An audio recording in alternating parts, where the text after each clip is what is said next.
Rungtynės vertinu gerai, labai įdomiai pažaidėm, 2 kėlinius lygi kova buvo, pralaiminėjom, sunku, jauni vyrukai gerai bėga greitai, o mes taip nesusikaupę pradėjom, galvojom pasižaisim 5, bet turėjom įjungti pilną pavarą ir laimėti rungtynės, o šiaip smagu, vyrai jauni, dar užaugs, dar viskas jiems prieš akis, o mums tai Urbovita prieš akis, sieksim revanšą pusfinalį.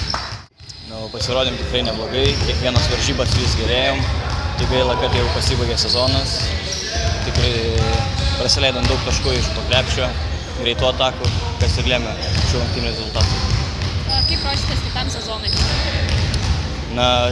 Be abejo, stiprėsim fiziškai ir bandysim išnaudoti lengvas progas.